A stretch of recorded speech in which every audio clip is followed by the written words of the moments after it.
Welcome to Talks News, your only source to Michael the Knowledgeable Knowles.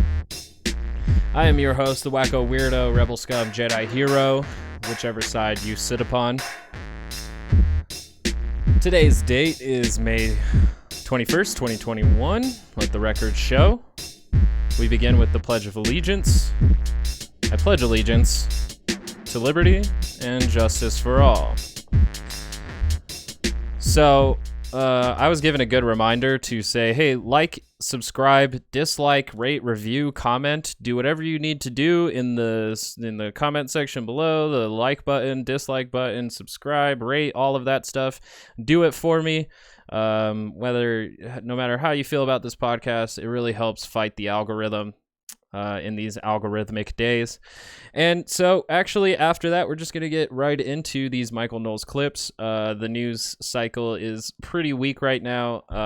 I've covered a wide variety of things in the last few episodes, but I just found these three segments to be fairly interesting from Michael Knowles. We got one called Watch Black TikTok Girl's Epic Explanation of God and the Universe. And I wanted to get into that existential metaphysical kind of conversation. And then we have the next segment called John Oliver's Insane Solution for the Israeli Conflict, which don't like the heading of that title, but it's supposed to be inflammatory. Also, though, it focuses in more on national issues, not America's national issues, but national issues nonetheless. And then we have Michael Knowles commenting on Demi Lovato's personal choice for some reason. And so we've got it all. We've got God, Israel, and Demi Lovato from Michael Knowles. So let's get into it. Let's just start right away. There was a great video I saw. This one girl, super smart, posts a TikTok where instead of just focusing on her super high after 7 bong hits kind of weird subjectivist pseudo-philosophy, she uses facts and logic to explain how there is a reality to the universe. And by the way, the substratum of that reality, the essence that keeps the being, that keeps the whole thing going, that undergirds all of it, is God, who exists. Have y'all ever heard of the theory of general relativity? It's what Einstein is famous for. In his calculations, he started to realize that the universe was not eternal. It had a beginning. Now this leads us to the law of causality. Everything that came to be needs a cause. So Einstein clearly knew that if the universe had a beginning, it needed a cause. Let's go to the Big Bang Theory. There was no space, no time, and no matter before the Big Bang. And all of this being theory, there's not a lot of evidence that we can use to prove that that indeed, in fact, that we all started from a super pressurized small point and then expanded into the universe that we know today. So we're working all on theory, and to say that anything is necessarily concrete is a way of coming at this discussion with a disingenuous perspective, but we shall continue on. The universe emerged out of nothingness. What does that mean? Since it's impossible for the universe to be able to create itself because it didn't exist in order to be able to create itself. The fascinating thing about it, though, is that like the universe as we know it didn't exist, and what the universe was prior to how we know it today, we can't necessarily say exactly how it existed before. The Big Bang Theory thrives on that everything, all matter within the universe was in a solitary, confined space, pressurized heavily until it concocted the right mixture and exploded into the universe that we're all experiencing today. But just because there's a cause and effect doesn't mean that there has to be a deity behind it that would be consciously aware of every act that it is doing. The thing that I always find fascinating about life is that it does create life out of life, and that when we watch a tree go through its life cycle, it does kind of provide evidence in a way that life does create life without having to have a certain omnipresent being ensure that existence comes through. Life goes through its own processes to ensure the perpetuation of life through a myriad of ways. So to think that the only way that this could happen is by a divine hand is a little bit limited in the view. I'm not saying that there's not a God. I'm simply saying that life, if without the supreme being the order of all things, that life does have the capability, if we're to use our deduction through the scientific method, life has the capability to actually enact more life through the perpetuation of itself. It has many cycles and processes to do this, and none of it is necessarily evidence for a divine being, while at the same time it's not evidence of not a divine being. But when we look at evolution, that kind of brings into the question of God, because the Bible usually says that how man was created is that Adam was made from dirt by God, molded in his image, and then Eve was made out of a rib from Adam. So that's pretty scientifically inaccurate and doesn't actually provide much answer into the mystery when we know that we've descended from many ancestors in the animal kingdom. So, yeah. Nature and the universe itself was just a big effect that was caused by, what are we left with? An extremely powerful, extremely intelligent, precise, given the precision that our universe was created with, personal entity. But how do you know it's precise? The thing that like the evolution theory has behind it is that, most of evolution has thrived on mistakes, that life uses methods of trial and error to figure out what is the best mode of survival, and the best mode of survival is the one that, you guessed it, survives and gets perpetuated throughout life.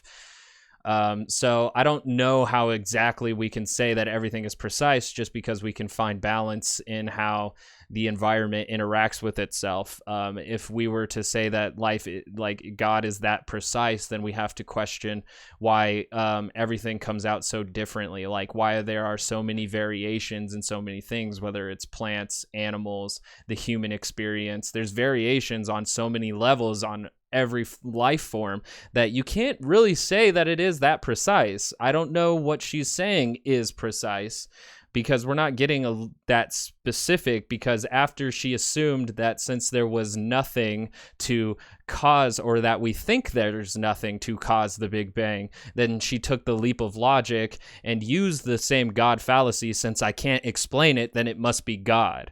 And it's just not a foolproof argument. That is capable of existing outside of time, space, and matter. That can't be nothing but God. Do I need to sign up for TikTok now? I didn't. I thought TikTok was just a bunch of crazy people spouting off and then a bunch of other people jiggling around. And I figured this is not, and also Xi Jinping stealing all of our information. So I assumed there's no reason for me to be on TikTok. But if I can go on TikTok and just hear popular apologetics and very strong and common sense arguments for the existence of God, maybe I got to sign up and get an account. In a way, that was a common sense argument, but like at the same time too, once she got to the realization that if nothingness was the cause of the effect of the universe, then she filled it in with the God fallacy that if I cannot explain the reasoning behind all of this, then the answer must be God. That in itself is a logical fallacy, thus not making it a very strong logical argument. So I see what he's saying, but it like fundamentally wrong. It's wrong. Do you see the difference between what this gal is saying on TikTok and, say, what Demi Lovato is saying in her social media post? Oh, yeah, and we'll get there. Oh, yeah, we'll get there. And I like how he has to juxtapose these two women is like, or I guess we'll get to that eventually, too, because Demi Lovato is no longer, she's non-binary now. So I shouldn't have said woman, and my apologies. But the thing is that I find very fascinating here is that he has to juxtapose them with like somebody I agree with and somebody I don't. Isn't that just like so paradoxical how they can exist in one place? Oh, that's his brain exploding. They're both giving their visions of the universe, right? They're both describing, I guess, even their identity or where they find themselves in the universe. But with Demi Lovato's, you can't make an argument for or against it because she's just saying it's all just about my personal feeling, my personal private revelation that I had of who I am, but I don't even know who I am yet, even though I know who I am, but I don't know who I'm going to be, but I am who I'm going to be, and therefore you just have to believe me.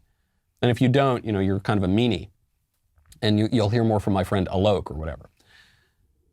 This gal is coming out and saying, hey, you have faculties of reason. There is an observable reality that we can perceive, and then we can use our reason to work that out, have conceptions, right, and follow arguments to their logical conclusion. And because this world... That's the same thing that Demi Lovato was arguing, but he just doesn't agree with what Demi Lovato was saying fundamentally.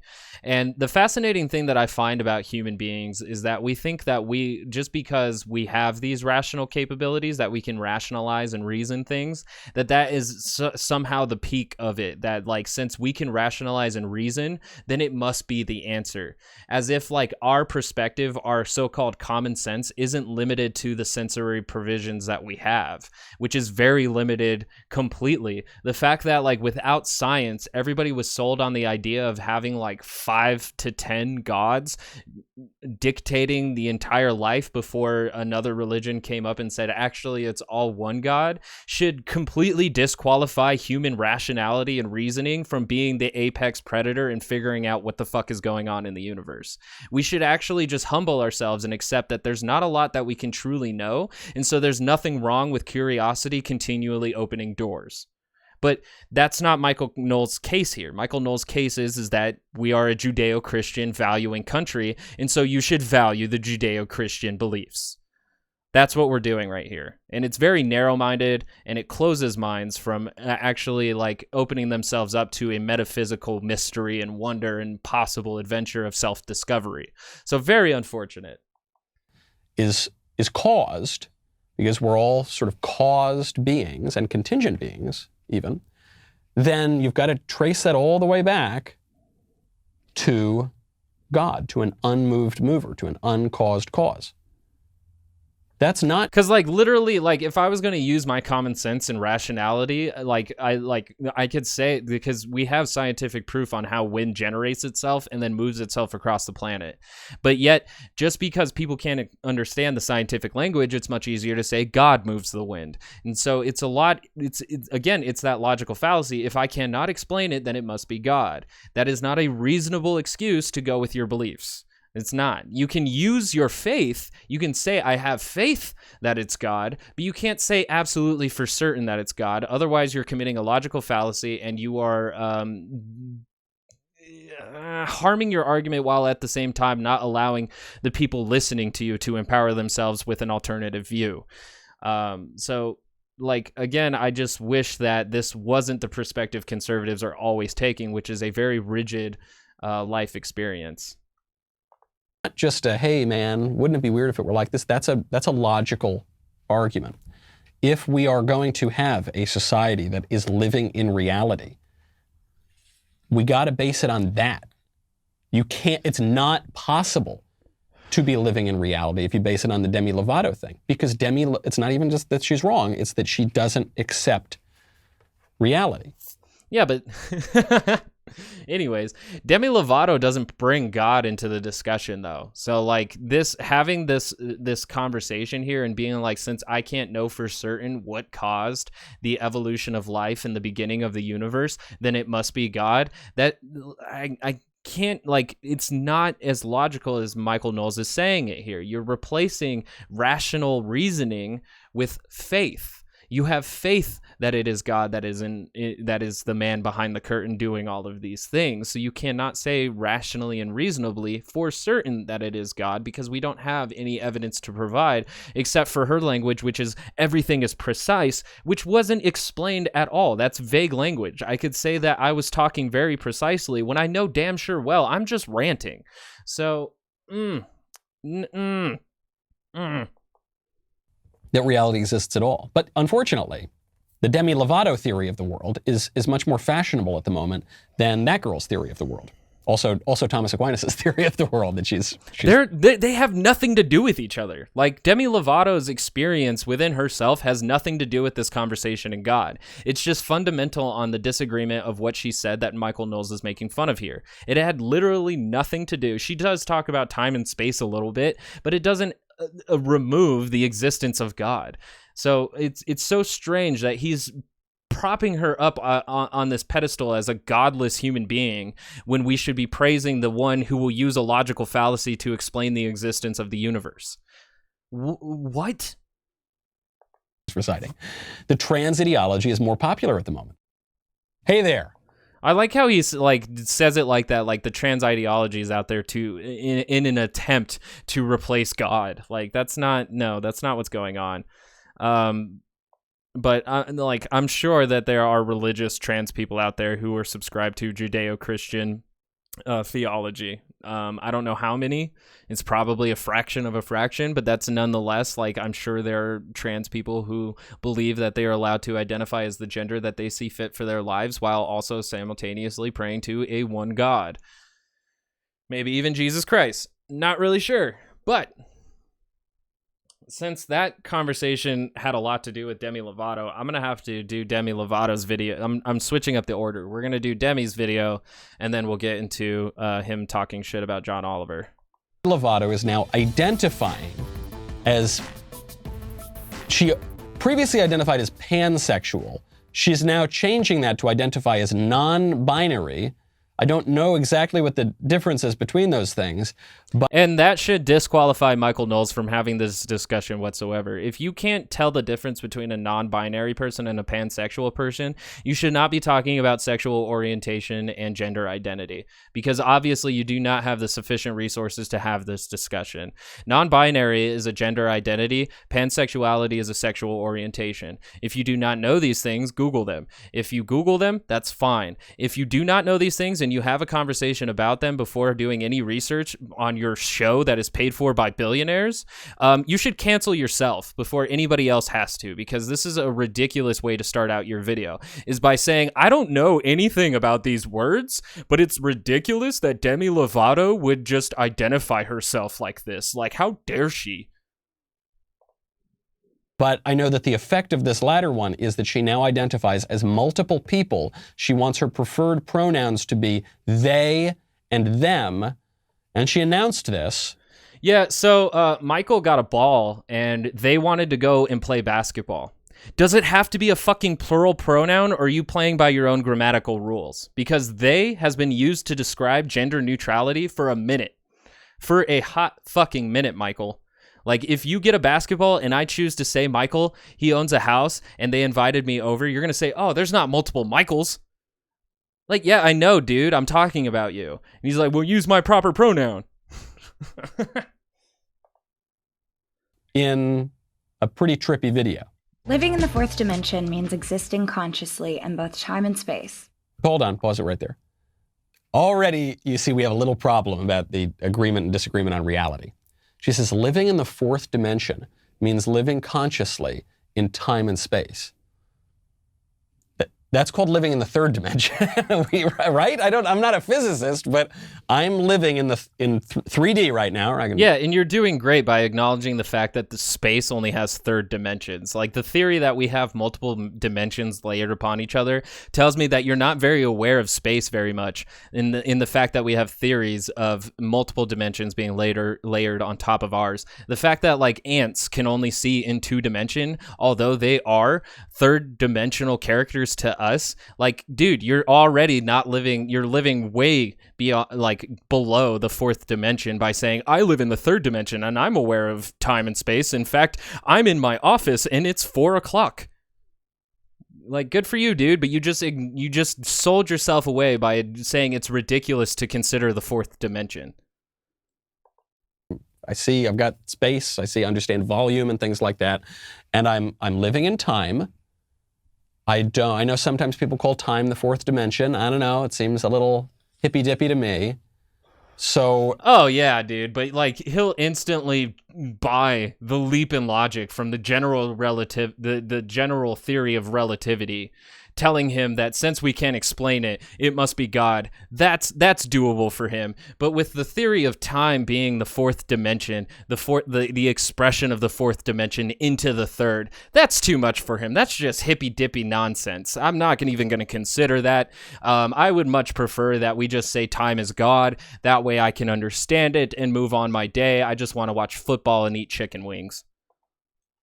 Already, I think the interdimensional aspect of this video has me primed and ready to assume she's not going to be totally coherent.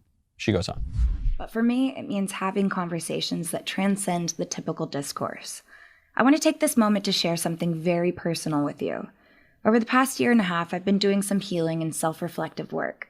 And through this work, I've had the revelation that I identify as non-binary. With that said, I'll officially be changing my pronouns to they, them. Pause. Pause again. You can't do that. You can't. But it's my personal choice. I've had this revelation. Where did you get this revelation from? Who gave you this revelation that you are multiple people? The only... Who is saying, like, Demi Lovato isn't saying that she's multiple people. He's just trying to use they, them as if they're only plural pronouns when they're not. They've been used as gender neutral pronouns for a long time. But it's very fascinating here that you're not allowed to tell yourself who you are. If you do that, then you have broken an egregious sin in the eyes of Michael Knowles. If you tell me who you are, I think you have done wrong, Demi. A book where I have seen a sort of revelation that an individual person is multiple people is this very old book, sometimes called The Good Book, in which one person shrieks out, "We are legion! We are," that would be demons. Demons would be doing it because one person can't be multiple people. And the smiling, and I've done some healing. That's also completely like ignoring schizophrenic people and people with multiple personality disorders who prove the exception to the rule. Unless Michael Knowles is willing to take the position that people who suffer from multiple personality disorder are in fact demons. Is that the position you are going to take right now, Michael Knowles? Because the only people who can exist as multiple people at once are only demons. Is that really the position you're going to take right now? All right. Healing work and some self-reflection. You hear this a lot from they're always healing because of some trauma that has been done to them. And I actually... Oh, that's so amazing that, like, it's now demonizing to, like, say, like, oh, the left is always healing. What are you healing from? Like that's a bad thing. Like, you know, like some people's like, oh, I took some time for some self-care, and they're like, for what? Why would you take care of yourself? Why are you always looking out for your health? Like, what the fuck? I don't even mean to discount this. Yeah, people go through traumas. That is life. That is part of life. But it's always we're healing, and because I'm healing, you can't question me. Because I'm trying to recover from this trauma, you can't ever question my delusions. So I am multiple people. What does that mean? What does it mean to be they and them? I feel that this best represents the fluidity I feel in my gender expression and allows me to feel most authentic and true to the person I both know I am and still am discovering. In this first episode, I'm excited to share with you what this means to me and what it may look like for other people. I want to make it clear that I'm still learning and coming into myself, and I don't claim to... See, and the thing that I like that Demi Lovato just said here is that she's on a continuous journey of self-discovery, as if, like, growing up isn't the end goal. Like, I always, like, am so weirded out by, like, people having the idea that once you grow up, then you've basically completed your life cycle. Like, you've done it. You've grown up, and congratulations, you're a grown up now. There's nothing to worry about yourself. And what I like that Demi Lovato admits here is that she's always on a continue journey of self-discovery, which I think is like, I could applaud that, because I think human beings should always strive to be better than they were the day before. And so if that comes with, doing that without harming others, then I give you points, because all you're trying to do is find the best life experience for yourself. And I think there's absolutely nothing wrong with that. I don't find any difficulties whatsoever of calling anybody they, them, whether they, their preferred pronouns are masculine or feminine. I have no problem with any of this whatsoever, because it does not impede me to just watch my language from time to time. To be an expert or a spokesperson. I know this might be a new conversation for many, so I'm inviting my friend Alok, someone I trust, to spend time on this platform. Alok is an author, performer, and an important voice within the non-binary community and beyond. Their work to create visibility, equality, and understanding has inspired me on my healing journey. We'll discuss identity at large, but also take the time to personally reflect on how I came into my truth so that we, like many others, are able to live our lives authentically. In just a minute, I'm going to share space with Alok and dive deeper into this conversation. If you told me, Michael, $100,000 on the line, you get one guess. What is the name of this lady's friend? I would probably guess Alok. I wouldn't have guessed John or Bert. See, again, who gives a fuck about people's names? Like, why are we jumping out of what Demi Lovato said, her argument, her claim, and then jumping into making fun of her friend's name? Like, what kind of society are we that we care that much about people's pronouns, what they prefer to be called, when it's so easy to do gender neutral at all times? It's not that hard to use they at all times, and it's not very hard to call somebody by their fucking name. Like, why are we being that weird about it? Why be weird about it? Honestly, there's no argument to be made here other than the fact that Michael Knowles looks ridiculous by ignoring what Demi Lovato said and focusing in that she has a friend named Alok. Who cares? Oh man, these millennials and their names, all these Gen Zs and their names, they're so weird. Oh. Fuck, man, this is dumb. You know, I think Alok sounds about right. This video matters, not because of anything involving Demi Lovato. I mean, the headline here is, entertainer begs for attention. Wow, not exactly a man bites dog story, is it? So of course, you know, entertainers do this all the time, and they just try to get more attention, particularly as their careers are sort of on the way back down. So not surprised here. But the way that Demi Lovato is doing this is by just parroting.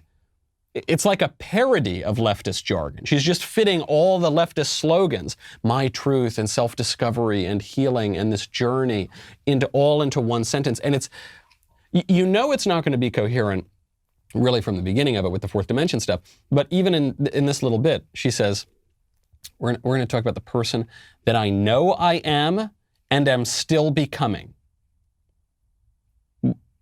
If you're still becoming that, then you don't know that you are that person. You can't both be this firm set person and this other thing that you don't know what it is that you're headed to. You certainly can. I know who I am, and I also know that I am a person who will change over time. It's that easy. It's not a contradictory thought of this is who I am today may not be the same person, same exact person by tomorrow.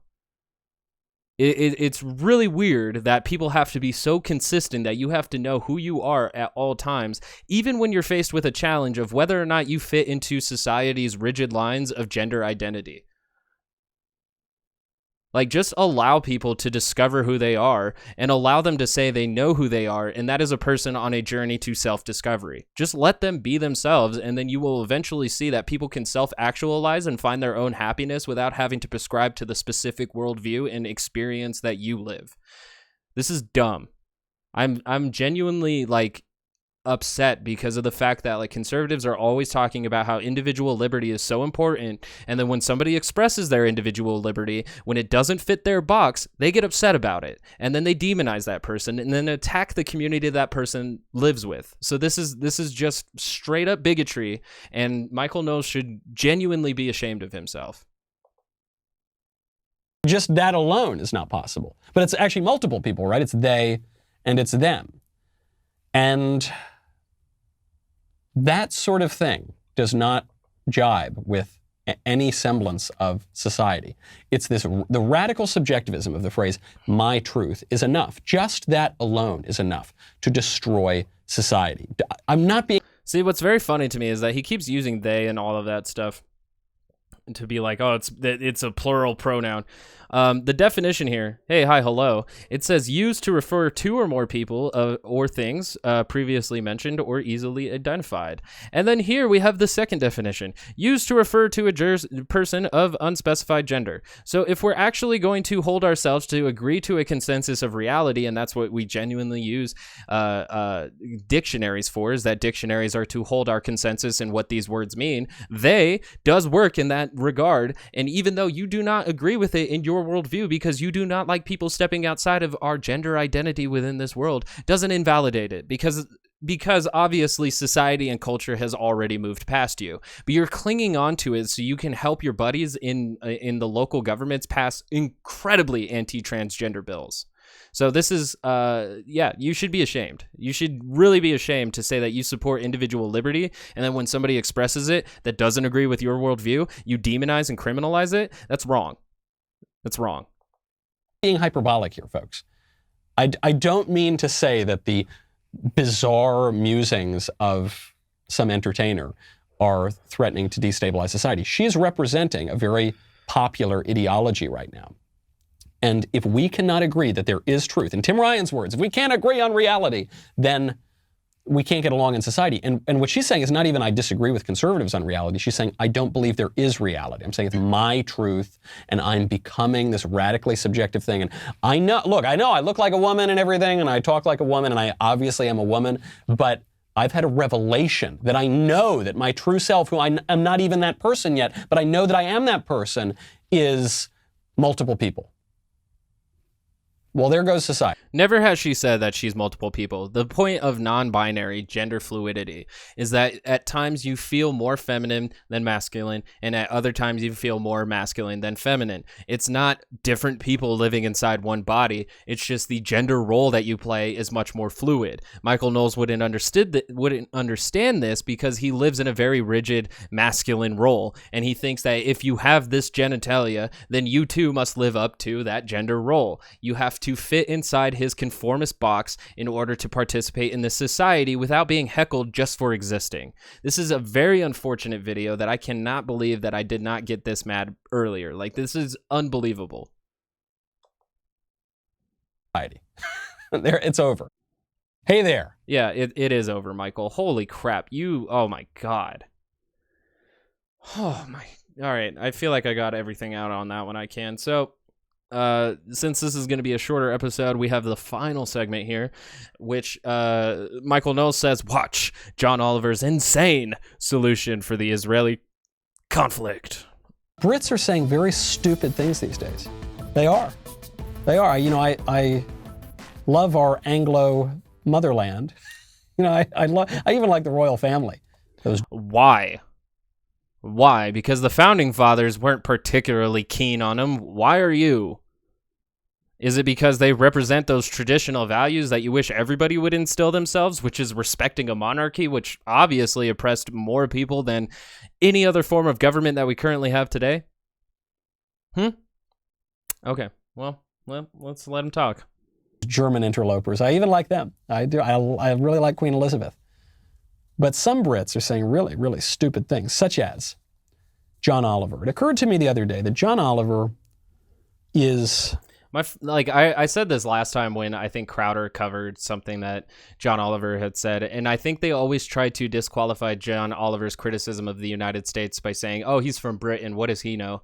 And that kind of disqualifies any immigrant that participates in the discourse whatsoever. If you're going to discount John Oliver because he's from Britain or the UK, then you also have to discount Stephen Crowder because he's from Canada. It's not a great way to start your argument because it then adds to you have to find consistencies in it. So does he think that Stephen Crowder shouldn't be allowed to criticize our government because he is from Canada? Consistently vulgar. His version of a joke is just to say some unfunny line and then yell the F word or something. In performative outrage, right? He does a lot of that. I like how he does a lot of setting up like what people should think of John Oliver's character before getting into his argument whatsoever, because it's more essential for conservatives to attack somebody's character rather than actually getting to the substance of their words, which I always find fascinating too, because whenever we get into a BLM kind of discussion, they always quote Martin Luther King on how we should judge somebody by their actions rather than their character. And they always use that quote whenever we're talking about race issues in America. But then when it comes to disagreeing with somebody, not because of their argument inherently, actually it's because of who they are. Because John Oliver is British, because he has some leftist leanings and he makes bad jokes. And like this literally has nothing to do with the video, the conversation, the claims, the argument, nothing. At this point, we're just talking about his character, and if I make him look bad enough for my viewers, then it's much easier for me to dismember his argument because I don't really have to try that hard now that everybody hates him. He's like it's like lazy intellectualism. It's lazy pseudo-intellectualism. And with reliable ignorance. He never really knows very much about anything, but he pretends to know a lot about it. He has very little humility, and he yells and he shrieks and he says the F word a bunch, and that's supposed to pass for a joke. So in a way, the performative outrage, the reliable ignorance, the absolute haughtiness and vulgarity. John Oliver might be the voice of a generation. I think he really sums it all up. And now Oliver is weighing in on Israel-Palestine. A sort of hack TV comedian is finally going to clear up one of the longest-standing geopolitical, religious, and problems in the history of the world. All right, solve it for me, John. Both sides are firing rockets, but one side has one of the most advanced militaries in the world. Both sides are suffering heartbreaking casualties, but one side is suffering them exponentially. And it's not like the US is operating from the moral high ground here. It's obviously no stranger to drone-striking weddings and saying, we were just trying to target enemy combatants. This country has blood on its hands too. And look, if you believe Israel's actions are warranted and proportionate this week, you're welcome to try and make that argument. But we have got to start having this conversation honestly, and falling back on convenient sanitized terms like real estate disputes and airstrikes on militants feels a little disingenuous when what you're describing is forcing people from the homes they've lived in for decades and killing civilians and children. And again, none of this frees Hamas from responsibility, but Hamas doesn't represent all Palestinians, just as what Israel is doing right now doesn't represent all Israelis or indeed Jewish people. Lots is complicated here, but some things are pretty simple. One side is suffering much more. So there is a lot of... All right, so I gotta say here before he even tries to disseminate that argument is that, like, John Oliver didn't try to propose a solution whatsoever, so the framing of this is already poor. This is bad framing by Michael Knowles already. So that's just be warned already. Of philosophical confusion here that John Oliver hasn't, just even the point of war and how one responds to aggressors and the distinction between terrorism and justified state violence. We'll get into that in a second. But he's also just made a claim that is absurd on its face. Namely, he says that Hamas doesn't represent the Palestinian people. But the thing is, it does. Hamas got elected by the Palestinian Arabs. In 2005, maybe 6, Michael. They haven't had an election since the early 2000s, and even Ben Shapiro acknowledged this. So if Hamas hasn't had an election since the early 2000s, at this point, we can consider them dictator, authoritarians, possibly totalitarians, and that doesn't mean that at any point in the recent history, especially since 2014 when we saw the height of a lot of this violence, that doesn't mean that they had the consent of the Palestinians to represent them. All right? So let's cut the bullshit right there. So if you believe in any way in self-government, democracy, then Hamas very much represents the so-called Palestinians. I like how he says that they elected him, but did not specify when, where, how, and why. And nor does he say that they haven't had an election since 2007. Like that this is just bad faith framing and argumentation right out the gate. Like the government of Bibi Netanyahu represents the people of Israel. It does. So even John Oliver gave the the benefit of the doubt that the Israeli government does not represent the thoughts and feelings of every Israeli citizen. Unfortunately, Michael Knowles here takes the reverse position of, well, Benjamin Netanyahu is, in fact, the prime minister of Israel, so he does represent all of them. And when Trump was president of the United States, he represented all of America. And when Biden is president, he represents all of America. But he doesn't agree to all of that. So this inconsistency here is a major fallacy in all of his logic. So we should discount literally everything he has just said about Hamas representing Palestine. That is dumb, and he is dumb for it. I can't think of anything more lowbrow and basic than that. Like, honestly, dude. Honestly, get your shit together. And so if people in Palestine don't like the way Hamas is acting, they shouldn't have elected them. But they did elect them, and now they're facing the consequences. Also, the idea that Israel, if Hamas sends a rocket over and kills 5 Israeli civilians, targeting the civilians, The idea that Israel... The thing about their rocket launchers from Hamas is that they don't have advanced targeting in the same way that Israel does. Israel has extremely advanced targeting systems. Hamas and the Palestinians do not. The Palestinians don't have that much. They don't really have that much. So it's very, very interesting here that we're trying to, mark Hamas's killings as very purposeful. Even though they shoot thousands of rockets with no predestined location, they just fire them off, killing civilians, which is not okay. But that doesn't mean that it's okay for Israel to come in with their very precise airstrikes and then killing tens of hundreds of women and children and other civilians. Israel should respond by only targeting 5, no one would suggest that Israel should target 5 Arab civilians, but so I think there the argument falls apart already. But even the idea that Israel should only target 5 Hamas operatives is insane. That's not how war works. You don't just say, okay, you're just gonna kill one of me and I'll kill one of you, and then 5 and 5 and 5 and 5 until what? Until it goes on forever. No, the point of war is to defeat your enemy. This is no longer a war, though.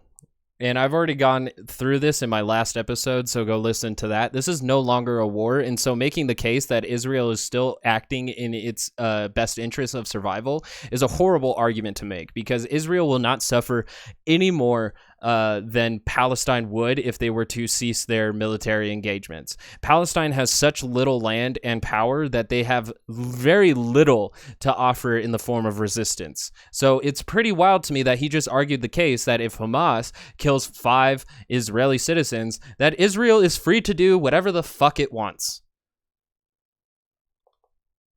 That war is the extension of politics by other means, right? So unless you want there to be a stalemate forever, which will lead to far more suffering and death and misery, then someone's got to win. No one wants to win wars anymore, though. I mean, even the way America wages wars now, we're not permitted to win them anymore. We used to be permitted to win them. We obviously would win them militarily. We're the greatest military force ever in the history of the world. And yet we lost in Vietnam. And yet there's no clear objective in Afghanistan or Iraq or Somalia or Syria. What are we talking about here? There's no clear objective in Jordan. We're fighting 7 wars all at the same time, dude. And there's no clear objectives other than overthrowing the current regimes that are there and leaving them behind with an infrastructure that is less than great, with at least a new administration that would do our bidding. Political forces here, mostly coming from the left, will not permit that sort of thing. Yeah. The reason why we haven't won the Afghanistan war is because people on the left won't let the military win. What the fuck are you talking about? Like, literally, the leaps of logic going on here is like you just grew frog legs and just started jumping. Like, what the actual fuck? It's considered icky or yucky or somehow wrong to defeat an enemy, particularly when the enemy is considered to be less powerful. But the reason that the less powerful enemy feels justified and confident in picking on the far more powerful enemy, in this case, Hamas picking on Israel. Oh yeah, Hamas is picking on Israel when they kill 5 citizens, and then Israel has killed over 200 in a week. Yeah, Hamas is picking on them. Yeah, for sure. Is because they know that Israel will not be permitted to defeat them. So you've got this, because it's a fucking genocide, my dude.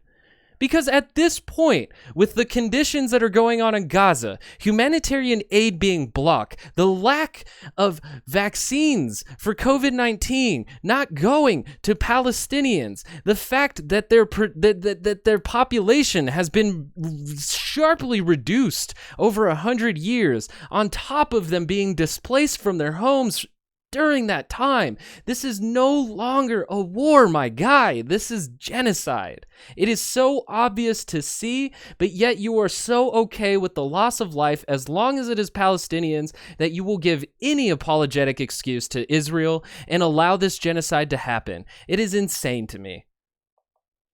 You're right. John Oliver is right in saying that this is a complex situation. But his argument, what is his argument here? That the answer is to give the Palestinian Arabs a nation state? Well, the Palestinian Arabs elected a group that explicitly is calling for the destruction of Israel. So Israel can't tolerate that. Anybody who thinks Israel has a right to exist, or even that it is preferable that Israel exist, can't tolerate that sort of thing. I don't even know what his argument is. When the first Jewish settlers moved into Israel, they displaced 800,000 Palestinians. Can you see maybe why it would be hard for Palestinians to accept the colonization of their former home? Would you? Because I do believe that Jewish people should have a safe place, their own nation to live. But I'm not willing to allow that as long as it's built on corpses of people who used to live on that land. It just seems juxtaposed to the thing of what it was trying to prevent. Rather than the loss of Jewish life, we're giving a pass to the loss of Palestinian.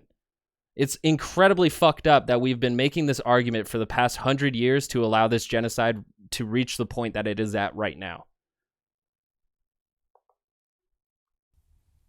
Other than all these muddled philosophical premises that representative government isn't legitimate. I guess he denied representative government. He denied that people have the right to win war when they have war waged upon them. And if he's supporting a so-called Palestinian nation, he's denying the right of Israel to exist.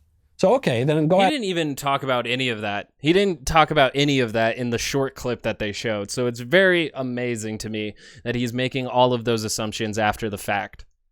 Make that argument. But he's not making that argument because he doesn't know what he's saying. He's just yelling profanity and performing his outrage. But the people who yell a lot and who use a lot of profanity usually do so because their arguments aren't particularly sound. But somebody who doesn't have a very good argument also takes incredible leaps of logic to get across the finish line. And that's Michael Knowles for you. And I am utterly infuriated. I'm sure that if any conservatives will see this, they will laugh at the fact of how triggered I am. But the fact that he uses his platform to create this much inequity and suffrage to just further conservative political agenda is unbelievably disgusting to me. Like the past 3 segments that we went through close people's minds, shuts out the existence of other people, and then excuses genocide. I am extremely infuriated right now. I'm over the top. Wow, Michael. Holy shit. Okay, well, Jesus. God, how am I supposed to close this? God damn it. All right, anyways. Oh, God. I don't feel any less detoxified than when I started this, but this has been Tox News. Find me on Twitter at ToxinPod, TOXNPOD. Like the video or the podcast. Like it if you liked it, dislike it if you don't. Comment, rate, review, subscribe, hit the notification bell. Let me know what you thought. Don't let me know what you thought. And then proceed to have a wonderful life with 0% genocide. I will see you next time, and we will be back with another Militia Watch update coming next week. And other than that, we will keep our eye on the right-wingers as they try to steer us into a horrifying direction. Thanks for joining me.